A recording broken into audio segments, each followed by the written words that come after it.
Nous sommes en avril 1910. Un demi-siècle s'est écoulé depuis que les guerres de l'opium ont forcé la Chine à s'ouvrir à une résidence pérenne des Occidentaux.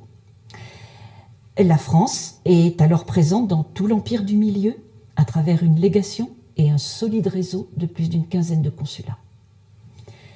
Dans le sillage de ses diplomates, elle envoie en Chine des médecins dont il revient au Quai d'Orsay de valider l'affectation. Nous conservons les dossiers de ces médecins.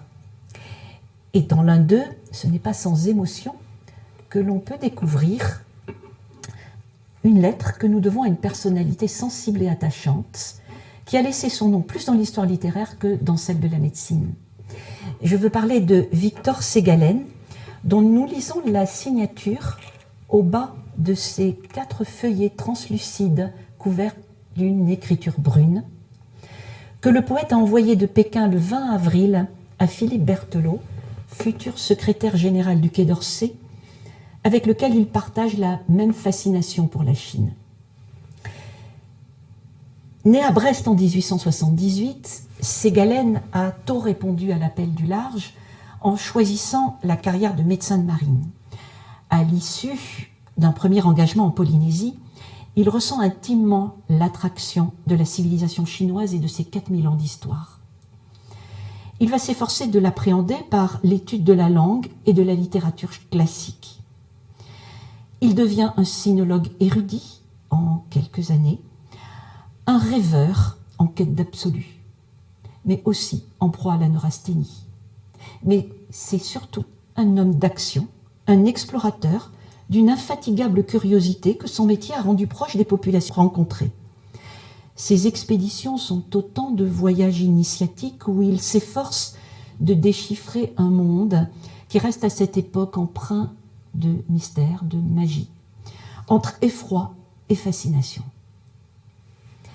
Cette lettre se présente comme un journal de bord de son premier voyage en Chine en 1909-1910. J'aurais dû vous dire depuis longtemps, monsieur, le parfait achèvement d'un voyage qui vous était redevable de son itinéraire entier. Il a été aussi complet, aussi fructueux que possible. Nous avons suivi vos conseils, saison, sens du voyage et étape principale. Seule la descente du Changsha à Canton a dû être écartée devant un hiver particulièrement boueux. Je vous suis particulièrement reconnaissant de m'avoir indiqué la route de Sengangfu, actuellement Xi'an, à Langzhou, au long de laquelle la terre jaune atteint une insoupçonnable beauté. À Chengdu, accueil réconfortant au possible de M. Bondanti, le consul de France, qui a poussé à l'extrême le dévouement d'un hôte et d'un ami. Je me félicite donc entièrement de ce voyage, accompli avec le plus cher des compagnons. Me voici donc à Pékin, avec ma femme et mon fils. J'habite la ville tartare et tout en continuant mes études de chinois, je m'efforce de me mêler le plus possible à un peuple qui mérite une sympathique curiosité. J'ai pour cela un atout que je crois bon, la médecine. À mon arrivée ici, j'ai revu le docteur Hazard, avec qui j'ai causé de ses conditions de succès ou d'inutilité de l'exercice de la médecine parmi les Chinois. Il est, je dois l'avouer, tout à fait sceptique à ce sujet. Néanmoins, je tente l'aventure en changeant la méthode. C'est en toute liberté que je me permets de vous demander conseil. Que dois-je faire pour poser officiellement ma candidature au poste de médecin de la légation de France? Je m'excuse profondément de vous parler avec cette liberté, mais bien des choses pour moi se dessineront autour de ces projets.